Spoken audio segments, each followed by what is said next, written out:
All right. We live the Florida Wrestling Room here with head wrestling coach or head assistant, co-assistant, right? Wrestling coach over Yeah, yeah. at App State University, the Mountaineers. So go Nears. I've been to the camp with my son. We enjoyed it. I've got my gear. And well, here we are. I know even though everything's virtual, I'm sure you've been busy just staying online, staying in contact with all your wrestlers. How's things going up there in Boone, Coach? I mean, I'd say they're going as good as they can. Obviously, as a coach, you're used to being around your guys and in the wrestling room constantly, which is a big part of our lives. I mean, it's wrestling's you don't coach at this level unless you love it. And so missing our guys, missing the mat room and stuff like that. But, you know, nothing's changed. We're still trying to build our program and move forward. We're on these Zoom calls with recruits and our guys and everything as much as possible. So Monday through Friday, we're pretty booked up, but I mean, there is good things too. I get to spend a little bit more time with my family, my wife, and maybe do some things that I don't necessarily get to do this time of year because I'm always on the road, Yeah, we see some recruiting. pictures of those nice fish you're catching. Are they keepers or they go back? I catch and release. I mean, they're definitely, I'd say you could keep them if you wanted to, but yeah, I get to be on the water a lot more and enjoy this area we live in. This on the weekends more than I'm used to. Oh, that's So awesome. So a little bit about Ryan. If you don't know, he was a wrestler at University of Indiana, qualified for the big national NCAA tournament 3 times. I believe your best finish was top 12, right? yeah, I was around Your 12 senior year, season. and then 3-time academic All-American. You were the captain your last 2 years, and then Big Ten Medal of Honor. He coached a couple years at the state of New York College, and then he moved on up to the head coach of App State, where they've had an amazing year. And I'll let him go into that and talk to it about you because they had a lot of first-time starters. Weren't you know were, wasn't expected to do what they did, but they had a great year, a record year as far as the amount that would have wrestled at NCAA. Talk a little bit about your career path and then how amazing the last 4 years have been at App State and the growth you've seen, especially in the North Carolina wrestlers. It seems like you're really tapping into that market. Yeah, yeah. So I think you subbed up my path. I've been fortunate to be part of a lot of good programs and just have a lot of good influences in the sport of wrestling and, just growing up as a wrestler. And then I, landed here with John Mark, uh, our head coach, John Mark Bentley, kind of gave me an opportunity down here. And it's been an awesome ride. I mean, we've won since I've been here, we've won 3 Southern Conference titles. Regular season, we've won 3 out of the last 4 regular season or Southern Conference titles. And then this year, I mean, we took six guys who were brand new starters for our program. I think most people thought we were going to be a down and out rebuilding year, I guess. And we ended up breaking some records. I think we had the most Division I shutouts we've ever had. Went 9-3 as a team. We put 7 in the Southern Conference Finals, and then had 6 national qualifiers, which is the most in program history. And obviously, with the current circumstances, we're really bummed that we didn't get to go to the national tournament because we really felt like we had a lot of good opportunities there. But I think that it's been the program that John Marks built and being able to kind of serve as in my role and be alongside. I mean, just a lot of fun so far. Yeah, and I've been trying to keep track of your program. You guys were super welcoming when we came up to your wrestling camp. I know Daniel was kind of in between weights there, and you were trying to keep. I mean, you cared about the wrestlers. You were trying to put them in positions where they can actually have some success and learn. I loved the way you had him coming around in stations and everything. He made a lot of friends, and I've tried to keep in touch with you. One thing that is amazing is make it a vacation if you go up there for camp, because uh, that place is absolutely beautiful. So you can kill two birds with one stone. You guys, as a family, can enjoy the life of the outdoors in Boone. It's just unbelievable up there, and then you can enjoy the camp that the coaching staff at App State puts on. They bring in. There was a lot of cool coaches there when we went, and also a lot of old timers that were coaching too. That brought a lot of different perspectives. So we had a great time. Talk a little bit about your camps and your programs that you offer. Obviously, that new facility there is gorgeous. What you've done in the locker room, and man, just a breath of fresh air being up there. But yeah, go ahead and talk about that. I know you've had some adjustments due to what's going on. Yeah, so due to the virus, we actually announced today we're going to postpone our prospect camp, and then in that date will come out. You know, we're going to definitely have it, but we just got to make sure that we get the go ahead. So that's probably going to be in the fall at some point. And then we canceled our June camp, so we're canceled all the way through June, the end of June. As of now, you know, it's still a kind of fluid. We're not, you know, day by day, right? Just like everybody else is, making sure that it's safe. But as of now, our July camps are still on. You know, and I remember you guys from camp. You know, I mean, and I think you guys got a little taste of how important our camps are to us, and how, you know, it's kind of a family atmosphere. I mean, you know, we've made a kind of a foothold in the Southeast. We've graduated a ton of high school coaches over the years, who, you know, continually brought their programs back. And then, you know, it just built and built. And now we've got state championship teams from all over the country who come in throughout the summer. And I think one of the things that's pretty cool about your guys' story is, you know, and correct me if I'm wrong, but Daniel was an individual camper at a team camp, right? Yes, sir.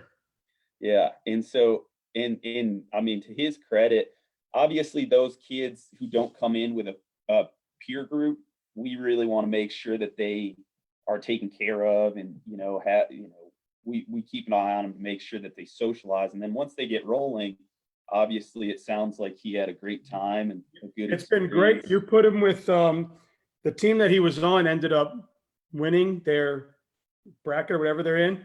I mean, he had one win there, but mostly all the other kids. And it was the team from, I believe it was Asheboro, North Carolina.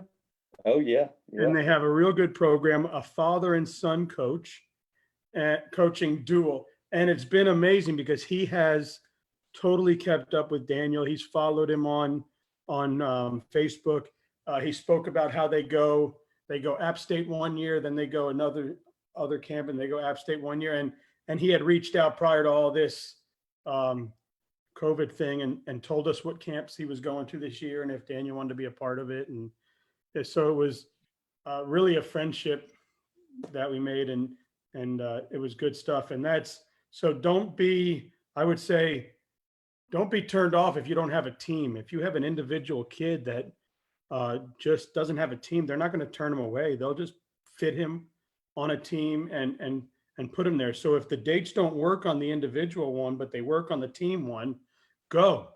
And there was a lot of kids that just showed up. They weren't even signed up. They just showed up, and they signed them up right there and put them on the mat. So don't be discouraged by that, is what I would say. Right, Coach?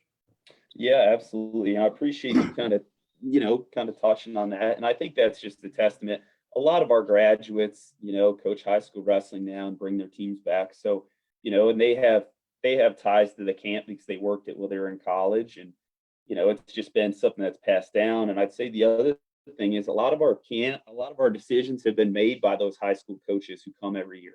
You know, we vote on rules every single year, and it's been designed by high school coaches with, you know, kids like your son and other in the kids in mind. And so that's why I think it's kind of got to the point where the culture of the camp takes over and brings people in. Yeah, and they make sure there was that older guy, the alum, that kind of spoke to all the kids at the beginning of the camp, and he was like, "Listen, there's there's no hazing, there's no BS. This is how we treat our people here. Uh, Everybody's with respect. If you don't like it, get out of here, right? If you can't follow the rules, please leave. So whether you're boarding or you're just a day wrestler, don't worry, they got an eye on you, and they'll make sure your kid is safe and feeling welcome and fed and and all the good stuff. So that was awesome. Yeah, man, you're talking about Walt. He's actually one of our former All-Americans. That guy's no joke. Yeah. He put me in line sometimes too if I'm not hustling enough in my technique session. He evaluates all of us, and yeah, he does a good job. He's one of the camp directors. He's been doing it for years and years, and he's just that, he's kind of the authority figure at camp. He's the drill instructor, right? Oh, no doubt. For everyone, for the campers, for the clinicians, for our staff. He's the guy who makes sure that things go smooth and that people are doing what they're supposed to. Yeah. And if you have a wrestler that has problems on the bottom, man, this is your guy right there, man. He teaches every time you get to the how to get off the bottom, man. This guy Ryan, Coach LeBlanc, he teaches there. So we were talking a little bit before we got on. You had 6 first-time starters, but you had a really cool story about one of your kids that you kind of picked up and kind of struggled during the season, but then when it mattered, what did he do? Yeah, so we're talking about our 197, Damasio Samuel. I mean, it's really rare. And he had just came into a lot of circumstances that not everybody does. I mean, he's been behind Randall Diabe, who is, ranked top 15 in the country, a couple-time national qualifier. And then, so he's never started for us, and he actually loses to the guy Paul Carson, who's starting for us, who's I think he's a sophomore, so we'll have him back. And they're just neck and neck, and they're performing throughout the year. And Damasio, we give him the nod. He just, at the end of the day, he's just performing a little bit better, and it's like splitting hairs.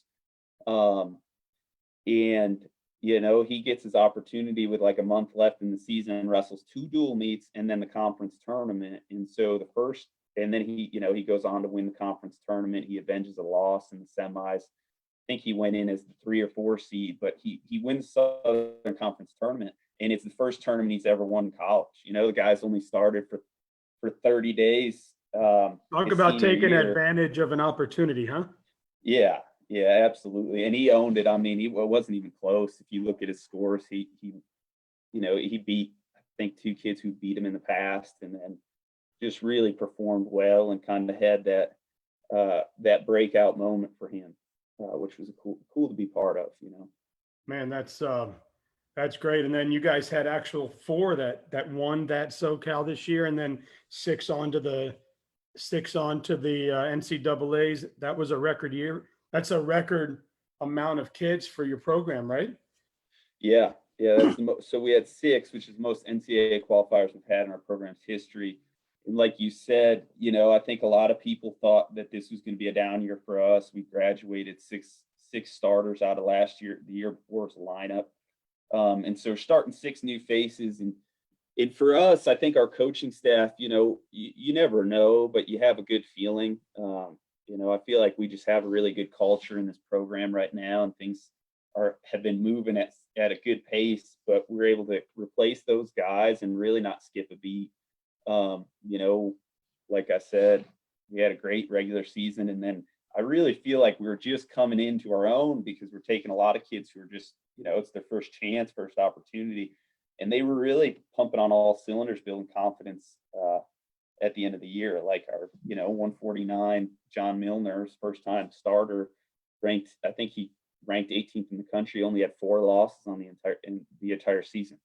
Really kind of walked through the Southern Conference tournament with some good opponents. The kid he wrestled in the finals qualified a bid as well from Chattanooga. So, him, and then Matt Savstoski was a senior at 157, who I think he had 2 top 10 wins this year, and then Kerry Miller, a heavyweight. He beats the guy who's ranked 12th in the country in the conference finals.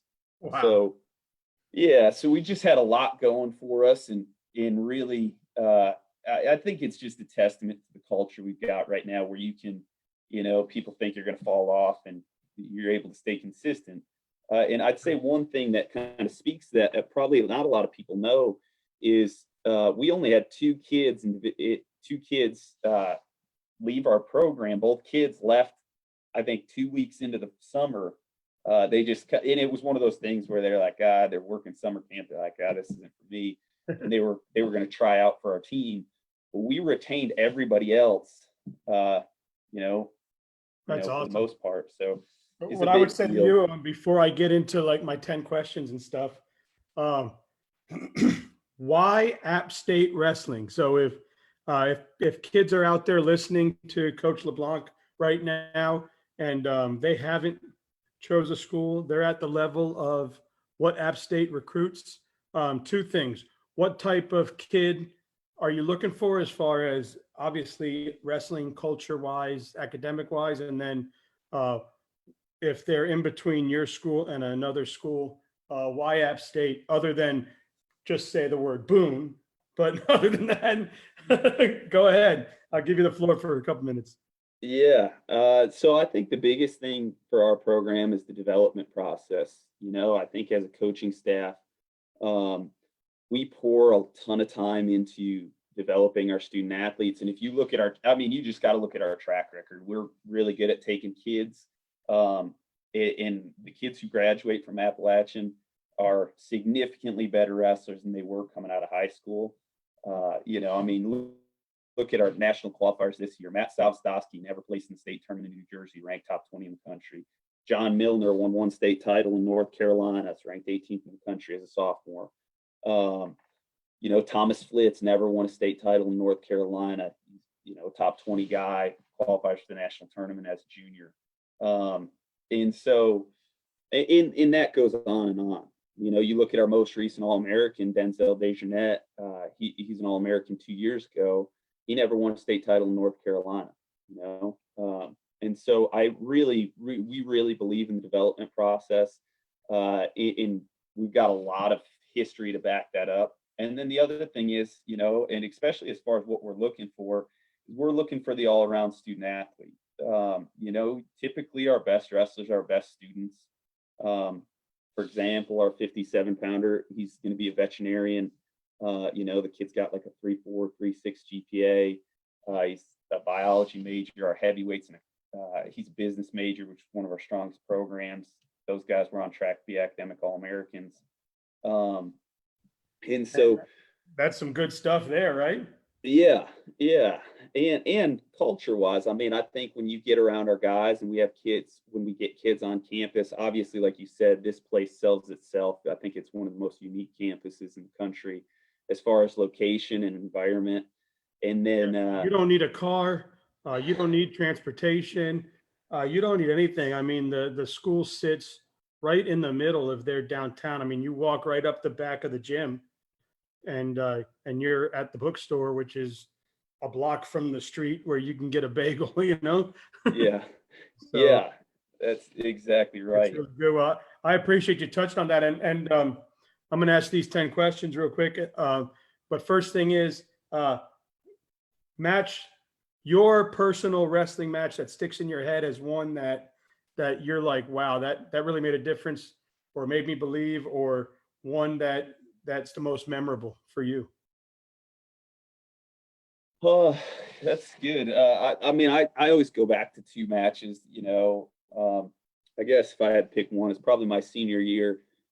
I kind of had an up and down road as a senior. I really felt like I was doing everything right. I was living the lifestyle, and I had been for years. I just had a tough Big Ten tournament. And I remember my coaches kind of telling me, hey, we're going to train you straight through the Big Tens, and you're just, we know you're going to qualify. Like, you've got to get ready for the national tournament, and you will be. And, I didn't have a great Big Ten tournament, and I, battled some injuries and whatnot, but prepared, got ready for the NCAA tournament. First round, I go in unseeded, and I was ranked pretty high the year before, but because of the year I had, I go into the NCAA tournament as a senior, unseeded, and I've got a kid from the Big Ten who I've wrestled before, first round. He's seeded. I think 10th in the country. And then obviously go out there and beat him in a tight kind of grind out match. And that kind of opened up the bracket and gave me a really good opportunity to kind of go deep in the tournament. So That's awesome. That's the one that sticks out to me. Yeah, I always I try to ask when I'm speaking to wrestlers that have experienced your level, and it's always, there's always that one. Like I had Nato on, and his freshman year, I guess he beat a kid that was like 2-time national champion, and he was like, okay, that made me believe I belong, Yeah. And he turned out not to have that bad of a career. No, he's pretty good at wrestling. All right, are you ready? Yeah, let's go. All right, Gamekeeper or Jay Bistro? I've got to go with the Bistro. I love Joy Bistro. That's where, that we live actually right next door. So I live like 2 minutes from campus. Oh, awesome. So that's where we like to eat. I know you're a big fisherman. So Bass Lake or Cascade Falls? So I'm gonna go Bass Lake on this just because. So I like to run too, and Bass Lake has the best running trails. I mean, so you can run and fish at the same time, right? Yeah, exactly. And then there was two bagel breakfast places that we visited when we were there. We went to Boone Bagelry or Higher Ground. I have to go with Higher Grounds on this. This is tough though. I feel like I'm portraying somebody either way I go. But I'm gonna have to go with Higher Grounds on this. I like both places though. Yeah, push, right? yeah. This is tough. This is good. Folk style, freestyle. I'm gonna go folk style because it's what I coach, it's what I spend all my time on. But man, freestyle's got a good argument. They've got an exciting product right now. Headgear, no headgear. No headgear, easy. Double leg, single leg. I know you're a bottom guy, but yeah, single leg. I wish double legs would have made my life easier, but. So I know you run a up the mountain training regimen there. I'm going to ask you this one. 2 teams have to make it up the hill. Who's getting up there first? App State Wrestling or App State Football? Oh, App State Wrestling. And I love our head football coach, Sean Clark. His son's in our youth club. He's just an awesome guy. And so I love their program, but you're talking apples and oranges when you're talking. You got about it, right? Okay. Yeah, so the times are out there. They know. Yeah, personal side, steak or fish? Steak. So I grew up on beef farm. Ask so cake or ice cream cake? Birthday cake, ice cream cake? Ice cream, anything ice cream. And then rapper country? Country. Nice. Yeah. So, hey, congratulations on your great year. That's awesome. I'm sorry it's been kind of cut short with the whole Corona thing, but you can still enjoy that. And I look forward to getting my son back up there 100% for sure. We will be back in App State, hopefully this summer. If not next summer, and hopefully one day he'll be in your gym. So he's got that dream, and I tell him to dream big. I'm rooting for him. So I do appreciate you coming on, and I look forward to being out there. And once I get this pulled off the computer and put onto YouTube, I'll send you a copy of it so you can share it with whoever you'd like to share it with. Yeah, man, I really appreciate you taking the time to have me on. And I guess the one thing I'd leave you with is, I thank you for your support. And the biggest thing is, we care at App State. We really care about the Southeast as a whole. You look at our lineup. I mean, we're based North Carolina, Georgia, Florida. We've had Florida kids, South Carolina, Virginia, Tennessee. So we take a special interest in the Southeast, and I know this is a lot of your network and the people you're going to share this with are down there. Yeah, and I don't know if you're in the Florida wrestling room or not, but go ahead and click to let you in, and we'll admit you in, and then I'd love for you to put a link kind of on the comments how to get to your camps and stuff, so people know how to get to that page. I know how to do it. However, it takes me a few minutes. I'm sure you have other things that you can just put there as far as pamphlets and things. I know one of your guys, I got a pamphlet early on before you even released it, because one of your recruiters were down at the knockout here. Yeah, Coach Rosa. Yeah, so he was leaning up against the wall, so he handed me. I walked up to him and he gave me a pamphlet, so I have that. But you have a great time. Go out and catch some fish, relax up there in Boone, and I look forward to seeing you in person soon. Same here, Daniel. I appreciate it, man. Yes, sir.